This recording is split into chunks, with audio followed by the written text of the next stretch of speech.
Mesdames, Messieurs, bienvenue dans votre hebdo-journal dont voici les titres. Le point sur les travaux à l'abbatiale. Une rencontre avec une personne handicapée à l'école Langevin. Le loto de l'association des parents d'élèves de l'école Langevin. Donc, les annonces des prochaines visites de sous-train par M. Thierry Langon. Et enfin, nous plongerons dans les archives de Beffroi Vision. Donc, ça sera un loto du collège Jean Rostand en 2004. Alors, commençons par le premier point qui parle du point sur les travaux de l'abbatiale. Personne n'oublie que notre abbatiale est dans une phase de rénovation depuis de nombreux mois. À chaque étape, Beffroi Vision y est allé.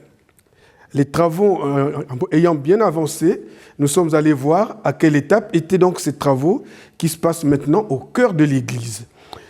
En guides éclairés, vous aurez donc M. Bruno Manel, adjoint aux travaux et à l'urbanisme, et M. Mathieu Davoine, adjoint au tourisme et au rayonnement de la ville. Reportage Claude Delcourt et André Biango. Alors nous sommes ici au cœur de l'église, il y a certainement une explication. Oui, tout à fait. Aujourd'hui, on a voulu présenter à la population l'état d'avancement des travaux.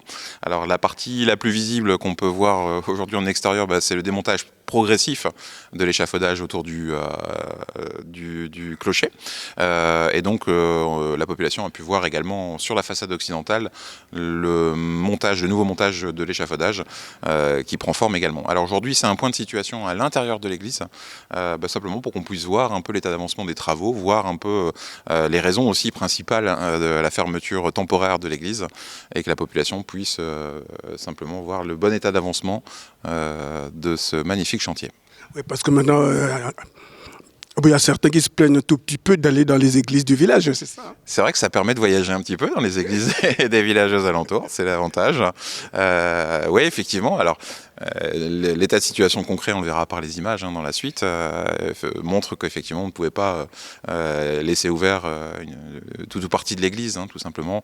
On va rentrer vraiment dans le vif du sujet, dans la rénovation la plus complète et la plus massive de l'église de l'abbatiale aujourd'hui. Nous sommes à quelle phase des travaux ici? Là où on en est, vous avez pu admirer le déballage, on va dire ça, du cadeau de Noël aux Cathésiens, puisque le clocher est terminé.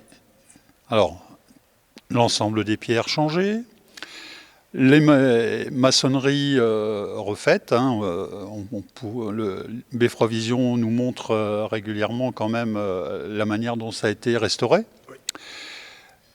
La réfection aussi des cloches, puisque comme on était sur cette phase travaux, on a remis les cloches à neuf, changé les moteurs, l'électricité, enfin bon, tout le système. Les cloches en elles-mêmes, il n'y a pas de souci. Je suis monté mercredi, je suis allé les voir. Elles sont en parfait état et tout va bien. On a déjà d'abord pu les entendre. Mercredi, on les a réessayés un petit peu pour voir si tout fonctionnait. La toiture aussi de ce clocher, puisque on a refait la toiture complètement, une partie de la charpente. Et le coq, lui, avait été déjà révisé 2-3 ans auparavant. Donc tout est en parfait état. Alors ici on rentre en phase numéro 2. Donc effectivement il reste un tout petit peu d'échafaudage encore à démonter sur l'extérieur. Mais on peut dire que là on passe à la phase 2. Donc il y a eu depuis la fin de l'année l'installation de l'échafaudage en façade principale, puis plus les deux bas-côtés. Il y aura une révision de la toiture. On ne refait pas la toiture, elle a été faite plus récemment, mais on va profiter pour changer quelques ardoises ou voir un petit peu où il y a des choses qui coincent. Cette phase-là va durer environ 1 an. D'accord. Et donc c'est l'entreprise Chevalier qui s'est occupée déjà de notre clocher, qui a en charge la réfection de la façade. Alors la réfection de la façade, plus les statues aussi, puisqu'ils vont restaurer notre belle façade qui n'était pas mise en valeur ces dernières années. Je suppose que c'est le plus gros ici. Alors, là, je n'étais qu'à l'extérieur. Et ici, on vient depuis début janvier de s'installer à l'intérieur, puisque dans la phase 2, il y a aussi la réfection intérieure de la nef de l'abbatiale. Donc, avec la caméra, je pense que vous pourrez montrer l'ampleur de l'échafaudage intérieur cette fois-ci. On a pu maintenir jusqu'à la fin de l'année les offices religieux et jusqu'ici en début d'année pour la crèche. Mais on a dû demander à l'équipe paroissiale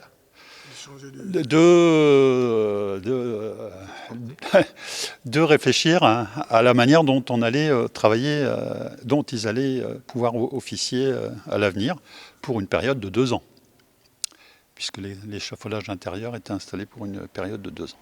À partir du 19 février, l'entreprise Chevalier, donc, elle va attaquer la maçonnerie intérieure, ainsi que l'entreprise Brouard, qui a été retenue pour la réfection de tous les vitraux de l'abbatiale. Donc là, il va y avoir aussi alors les vitraux de cette partie ici où les échafaudages sont installés, mais aussi l'intégralité des vitraux. Donc il y a encore du travail derrière. Sur la phase intérieure, l'orgue va être protégé. Et l'accès pour les offices qui pourront à nouveau avoir lieu quand même, mais bon, dans un espace restreint, qu'à partir de début mars. D'accord. Je tiens aussi quand même à remercier Monsieur l'abbé, Jean-Denis, et son équipe paroissiale, qui nous a donné un très bon coup de main et qui ont pris en charge le transfert de toutes les chaises, les tapis, enfin bon, de tout mettre en sécurité et à l'abri pour les protéger pendant cette période de travaux.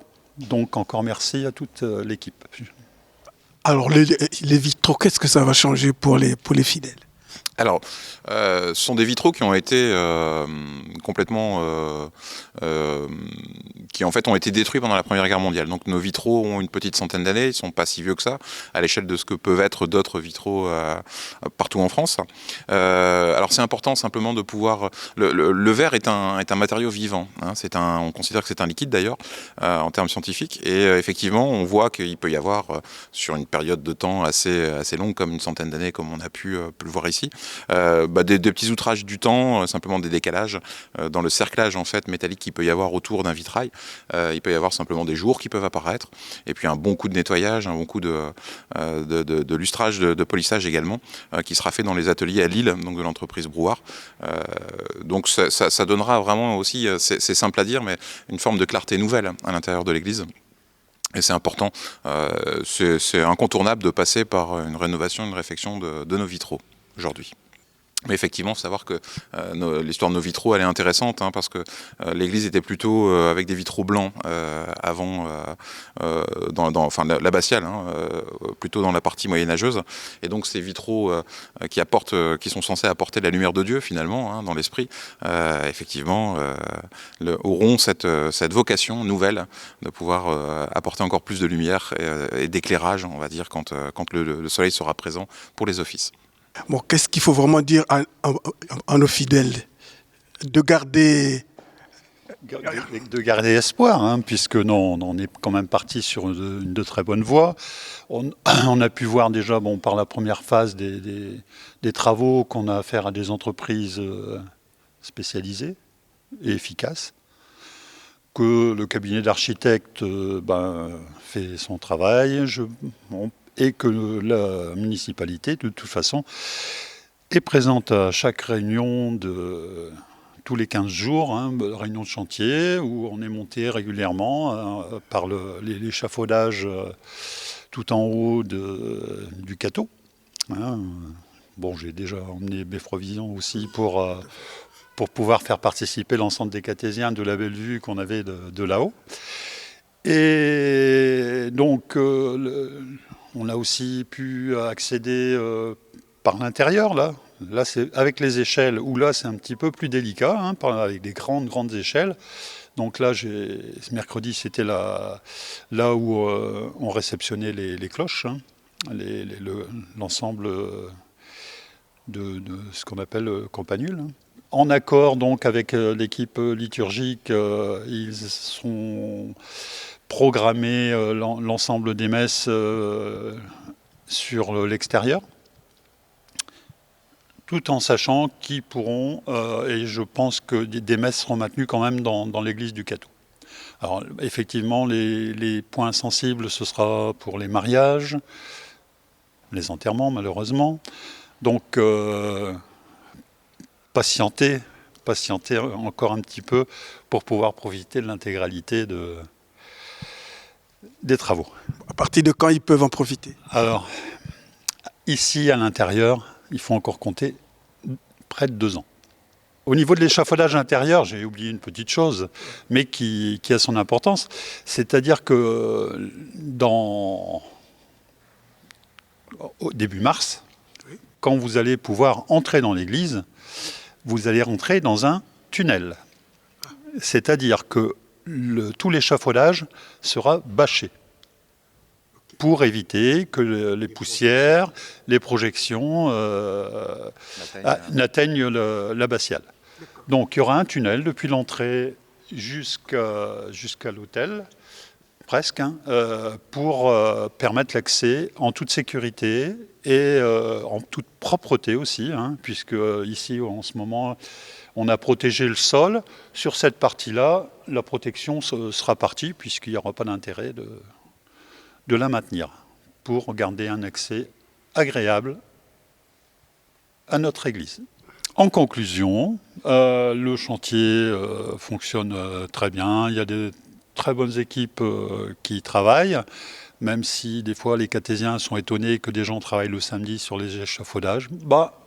Il y a des gens courageux, hein, qui acceptent de travailler, et aussi par n'importe quel temps. On a pu voir avec quelques épisodes de froid, hein, où ça se démontait quand même, un petit peu moins vite puisqu'il y a eu quand même un petit peu d'intempéries, mais ils n'ont pas lâché le chantier et on est toujours dans les délais impartis.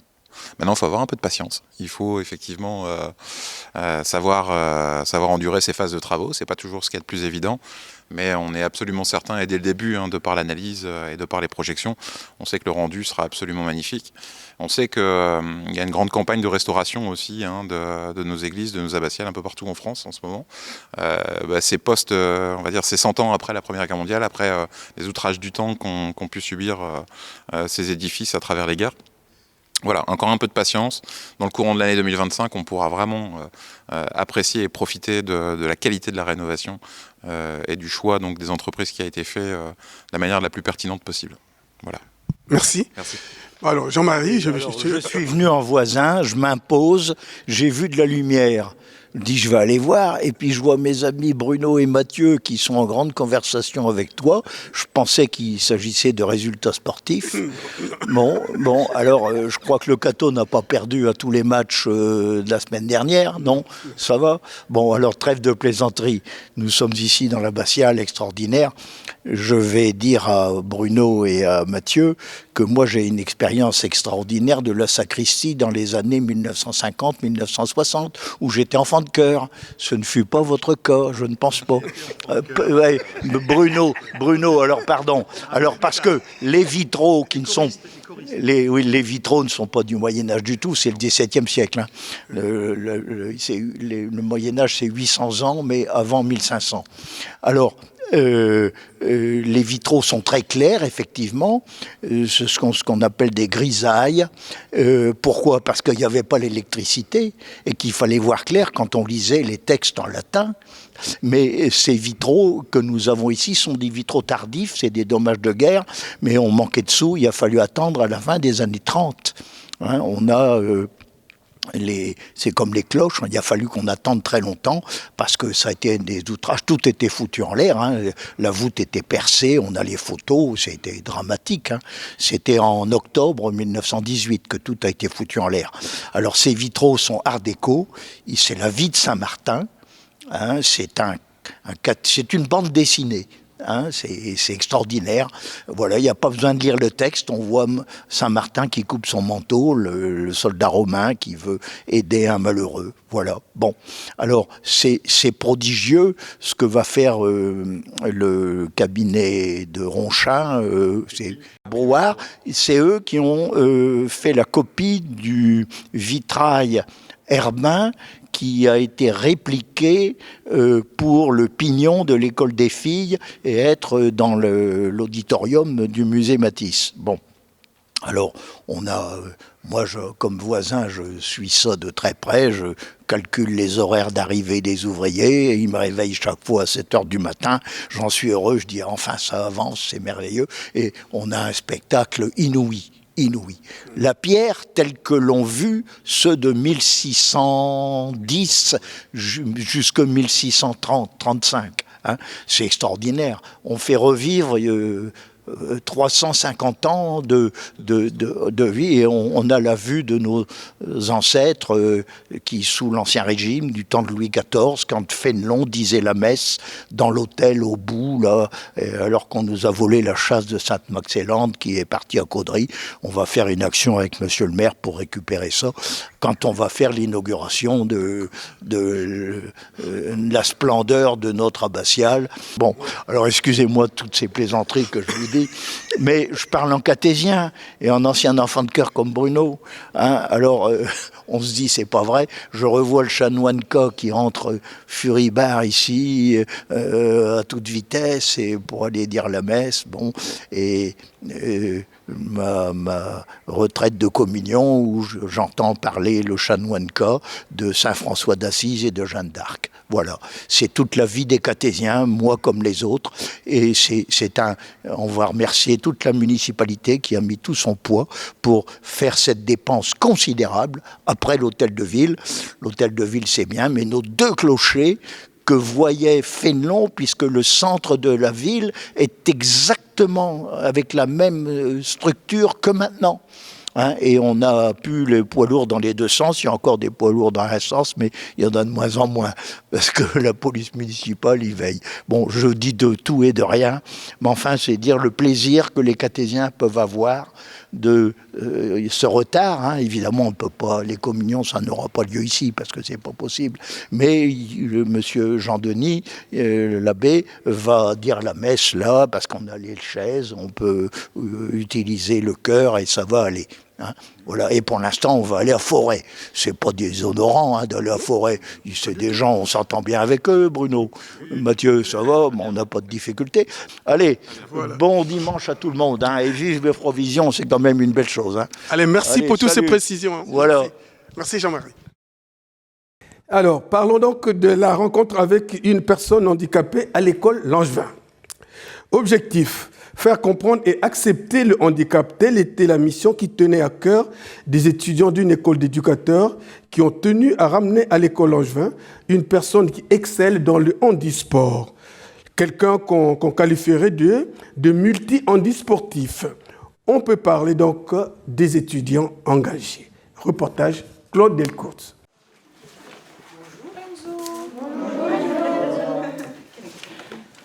Donc nous sommes 4 étudiants en formation de moniteur éducateur à l'Institut régional du travail social de Anzin. Donc moi je m'appelle Amandine. Moi je m'appelle Maureen. Moi Sybille. Et moi Anthony. Donc dans une démarche d'action concertée sur le territoire, nous avons mené donc un projet autour de la communauté de Leucato-Cambrésis et qui s'étend même sur Cambrai. Donc nous décidons d'intervenir sur l'école Langevin de Leucato. En fait, la démarche, du coup, elle partait d'une commande de l'IRTS. Donc c'était déjà une demande de la part de l'école de mener un projet, donc, comme l'a expliqué ma collègue, sur un territoire qui était ciblé. Donc nous, on a fait le choix de cibler Leucateau parce que ça nous a tenu à cœur, parce qu'on est natif de Leucateau-Cambrésis. Donc ensuite, le choix s'est porté sur l'école Langevin. Après une première rencontre avec Madame Bénin, il y a eu une discussion autour des problématiques que rencontrait l'école, donc surtout au niveau des dangers des écrans.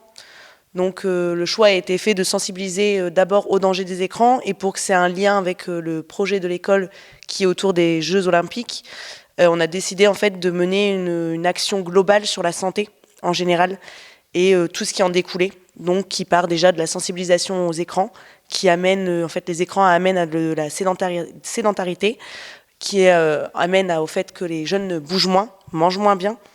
Et d'où en fait l'intervention aujourd'hui autour du sport et du handisport, parce qu'on voulait sensibiliser aussi au handicap qui fait partie complète de notre métier de moniteur éducateur.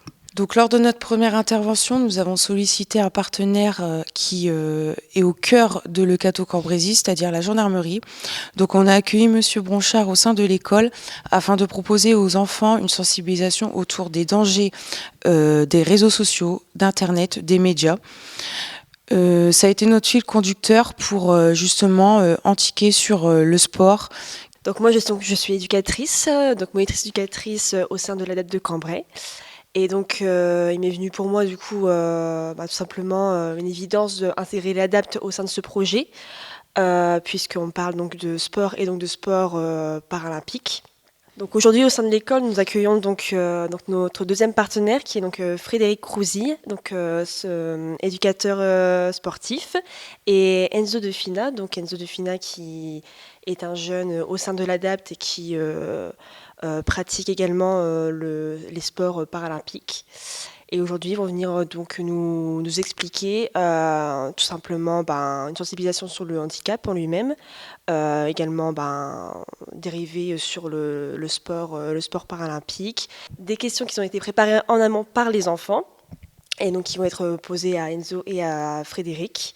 Donc ça va être sur le quotidien d'Enzo, autant sur son quotidien que sur sa vie de sportif et son handicap en lui-même. Alors bonjour, je m'appelle Frédéric Rouzy, je suis éducateur sportif au centre l'ADAPT de Cambrai. Et moi je m'appelle Enzo De Fina, je suis athlète à l'ADAPT handisport à l'ADAPT de Cambrai. Donc on est venu participer à une action de sensibilisation avec des jeunes de l'IRTS et dont une jeune est en formation professionnelle au centre de l'ADAPT. L'ADAPT, c'est un centre, un IEM, un institut d'éducation motrice et un ESMR, donc là où les soins sont un petit peu plus importants, qui accueille quasiment 120 enfants et 200 professionnels. Et le but est de travailler sur l'insertion professionnelle, sur la rééducation, sur le scolaire, et bien sûr sur le sport aussi. En mon parcours sportif, j'ai commencé à 12 ans par des petites compétitions départementales et au fil des années, les compétitions au championnat de France, tous les trucs comme ça. Je pratique de la boccia, de la sarbacane, de l'haltérophilie et du basket fauteuil. La boccia, c'est comme une sorte de pétanque, à part que c'est pas les mêmes boules et que ça se joue à l'intérieur. Palmarès, je suis 5 fois champion départemental de boccia, 5 fois champion départemental de sarbacane, 2 fois vice-champion de France de boccia et 1 fois vice-champion de France de sarbacane.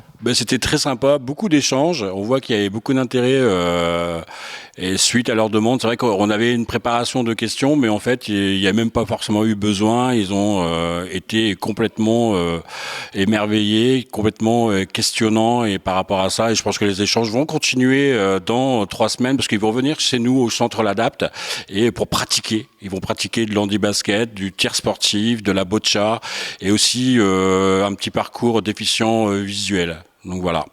Alors, quel est mon handicap? Bien sûr, ça m'a pas marqué, mais c'est toujours une question qui revient assez facilement. Et après, bien sûr, combien j'ai eu une médaille, quel sport je pratique, quel sport je préfère, tous les trucs comme ça.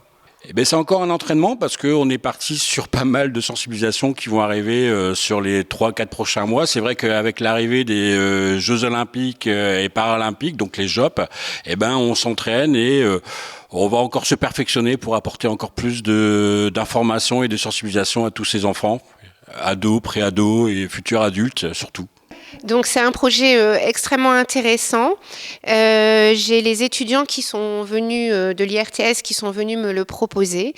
Et effectivement, il s'est fait en 2 parties. La première partie répondait bien à une problématique de la société que l'on retrouve au niveau de l'éducation avec les écrans. Et elle a été menée en partenariat avec la gendarmerie et les enfants ont vraiment adhéré au projet, ont posé des questions très intéressantes et se sont vraiment impliqués.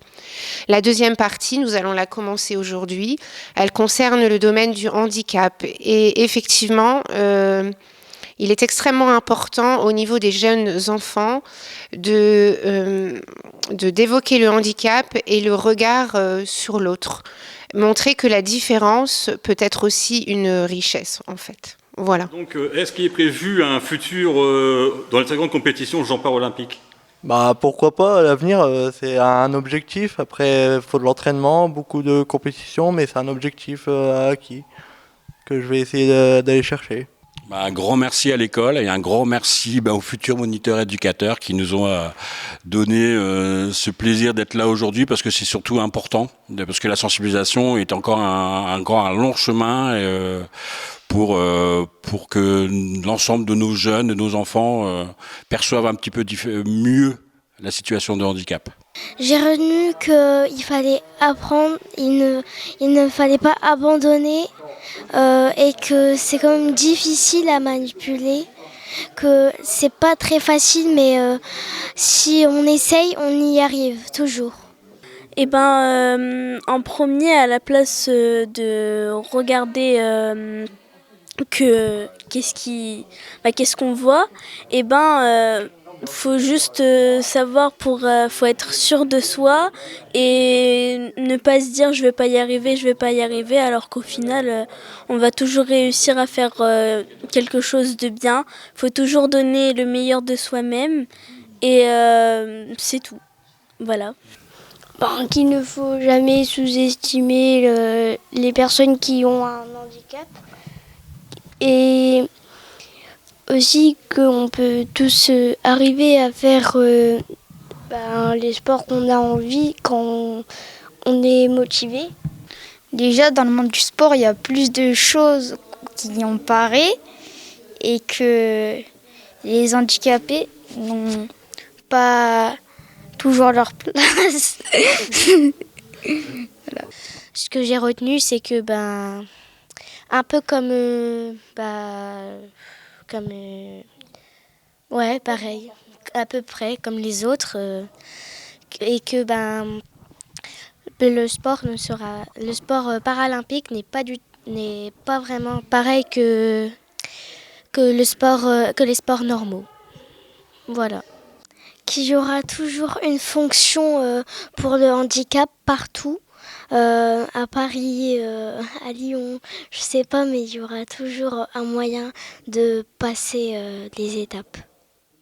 Nous allons retourner donc à l'école Langevin, mais cette fois-ci dans le loto de l'association des parents d'élèves de l'école Langevin. Afin de pouvoir financer les projets pour les jeunes, l'association des parents d'élèves de l'école Langevin a organisé un loto ayant rassemblé beaucoup de monde dans l'enceinte du théâtre municipal René Ledieu.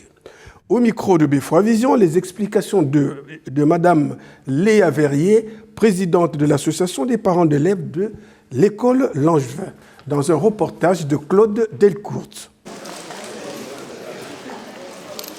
23. Le 23. Bonjour Beffroi Vision, aujourd'hui on organise notre loto et je suis en très bonne compagnie. Bon, il veut pas miauler, tant pis, on aura essayé. Donc c'est Cookie, notre mascotte de l'école. Au-delà des bénévoles, il y a des personnes qui participent à nos actions, donc à nos lotos, là, aujourd'hui. Donc on a une dame qui fait des dons à notre association afin de nous aider. Donc pour nos lotos, elle nous donne de nombreux lots, pour nous aider justement à mettre en place le loto. Et c'est le 3e loto qu'on organise, c'est le 3e loto auquel elle participe activement. Et donc ça nous tenait à cœur de la remercier pour sa gentillesse et les dons qu'elle effectue pour notre association. Alors elle s'appelle Thérèse qui va avoir 85 ans et qui est toujours derrière nous dès que l'occasion se présente. Donc son anniversaire c'est le 6 février, on a décidé tous ensemble de lui faire une petite surprise aujourd'hui. Joyeux anniversaire, Thérèse. Joyeux anniversaire. Alors le dernier loto qu'on a fait au mois de novembre, ça a servi pour aider au financement de la classe de neige des CM2 participantes du groupe scolaire Paul Langevin. Là, ce loto du mois de février servira pour les actions menées tout au long de l'année au sein de l'école et dédiées aux enfants. Donc pourquoi pas éventuellement financer des sorties scolaires. On a un partenariat avec l'ADAPT de Cambrai également auquel nous participerons et ce genre de choses. Qu'est-ce qu'il y a de beau à gagner à ce loto? Alors les bons d'achat, c'est uniquement des bons d'achat allant de 15 à 500 €. Pas utiliser Intermarché Le Cateau du coup. On n'est pas prêt de s'arrêter, on est un bon groupe, on a plein de projets, on essaye de mettre en place plein de choses différentes. Donc il y a plein de surprises qui arrivent encore et on vous réserve plein de nouveautés, plein de choses, plein de folies. Est-ce qu'il est d'accord, Cookie? Il est d'accord. On peut pas tout vous dire parce que sinon il n'y a plus de surprises. Mais il y a une chose qui est sûre, certaine et confirmée, c'est qu'on se retrouve du coup le samedi 2 novembre pour le 4e loto de l'association. Merci Beffroi Vision. 29.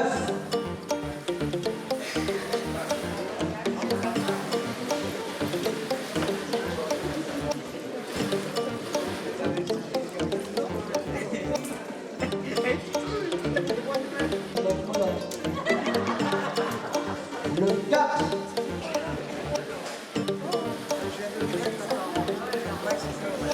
Là, ça va changer l'écrit.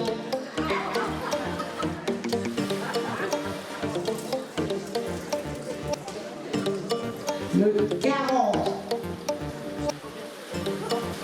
Le 40.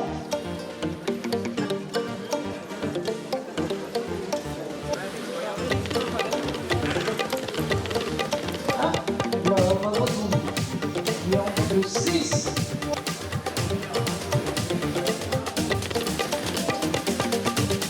Le 3. 43.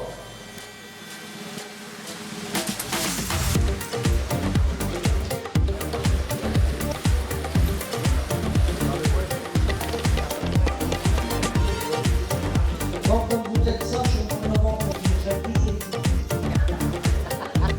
si vous êtes 73.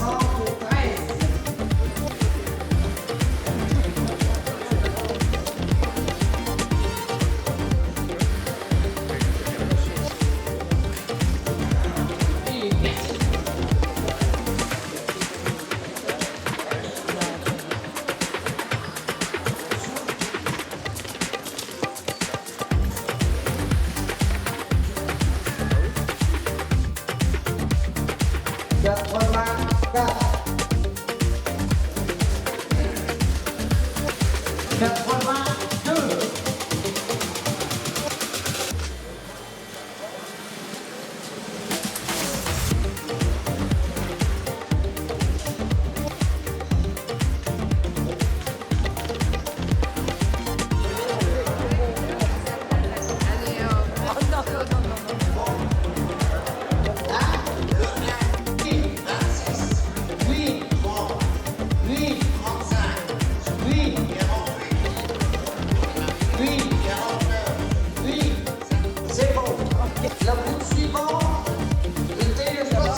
Nous passons donc à l'annonce des prochaines visites des sous-trains par M.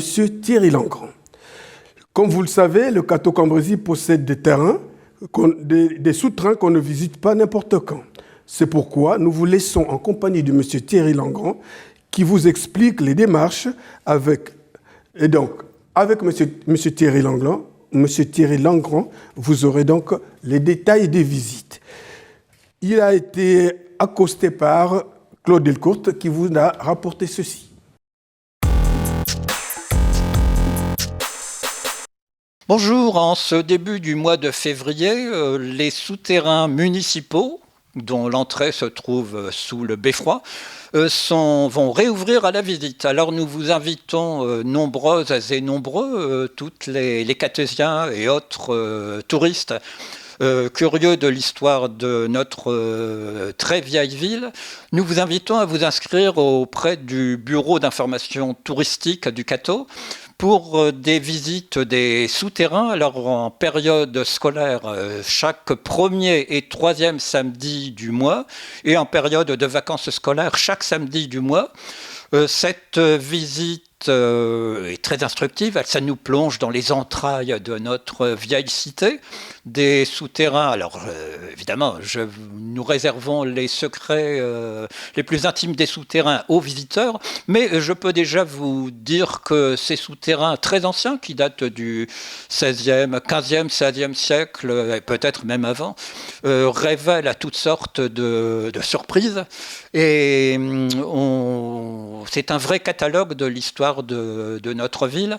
On y découvre une prison pour les criminels, s'il vous plaît, qui a été pas mal fréquentée au XVIe siècle par des rebelles protestants. Et ensuite, ces souterrains ont servi au fil des siècles d'habitation, puisque au XIXe siècle, la ville a vu sa population doubler, donc on manquait de logements. Donc beaucoup de familles logeaient dans les souterrains.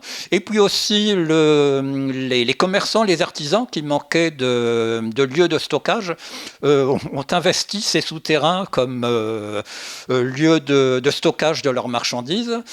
C'était des sortes de hangars. Au cours des 2 guerres mondiales, ces souterrains ont servi de refuge, en particulier en 14-18, au moment de la libération du Cateau, en octobre 1918.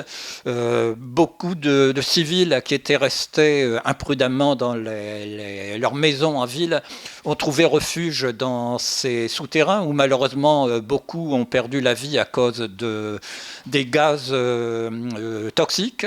Et pendant la Seconde Guerre mondiale, au moment des bombardements entre 1940 et 1944, la population est invitée à descendre dans ces abris. C'était ce qu'on appelait la défense passive. Il en reste pas mal de souvenirs sous forme de graffitis qui ont marqué les murailles. Et on découvre aussi parmi ces traces de la présence des Catésiens au fil des siècles dans les souterrains. On découvre la signature d'un certain Vaillant, qui était un fonctionnaire de police dont les modestes revenus ne lui permettaient que de payer le loyer d'une cave. D'ailleurs, au moment de sa mise en retraite, il n'avait même plus assez d'argent pour payer le loyer. Il a été expulsé de sa muche, puisque ces caves, bon, nous on parle de caves de souterrains, mais en langage picard, en patois comme on dit, on parle surtout de muches et de boves, une muche étant une cachette, une bove étant une cave en second niveau. Alors c'est sur le plan urbanistique, c'est très intéressant à découvrir, puisqu'on plonge, comme je le disais, dans les entrailles de la ville. On est à une profondeur moyenne entre 6 et 12 mètres. C'est assez passionnant de découvrir tout ce réseau de souterrains qui a été heureusement... Très longtemps, il était interdit d'accès pour des raisons de sécurité. Et heureusement, dans les années, c'était en 2020-2021, la municipalité a fait restaurer l'installation électrique et puis aussi sécuriser certains accès. Ce qui fait que depuis 2021, la l'accès de ces souterrains est à nouveau offert aux touristes et ça permet de découvrir une face très cachée du passé de notre ville. Donc venez nombreux, vous inscrivez au bureau d'information touristique et comme dit le slogan, vous vous attendez à être surpris, eh bien en visitant les souterrains du Cateau, nul doute que vous passerez d'une surprise à une autre en passant d'une salle à une autre et vous découvrirez toutes sortes d'autres anecdotes sur l'histoire de notre ville, certaines plus mystérieuses les unes que les autres d'ailleurs. Donc bonne visite et n'oubliez pas de vous inscrire. Alors, on va plonger maintenant dans les archives de Beffroi Vision, c'est-à-dire un loto par le collège Jean Rostand. Il y a 20 ans, nous y étions déjà. La preuve, nous avons gardé des images, c'était en 2004, il y a 20 ans, et c'est au collège Jean Rostand.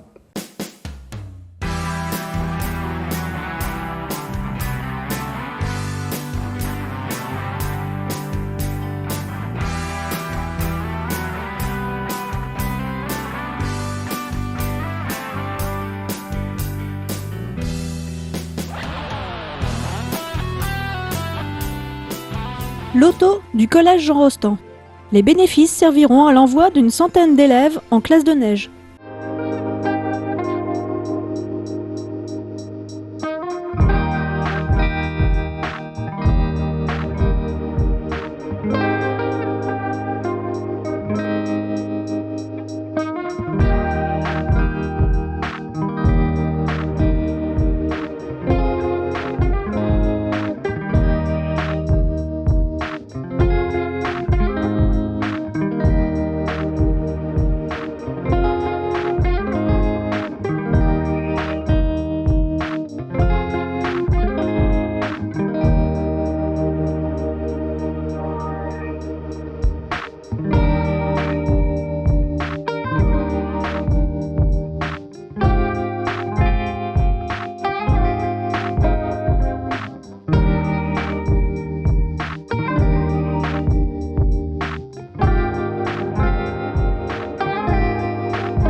Notre journal touche à sa fin, donc je vous dirai que j'étais très heureux de pouvoir vous présenter cet hebdo-journal. Je me dois de vous dire de nous suivre dans nos multiples rediffusions, sans oublier les réseaux sociaux tels que Facebook, Instagram et Dailymotion. Je souhaite donc une bonne semaine à toutes et à tous et merci à vous de nous être fidèles. À bientôt.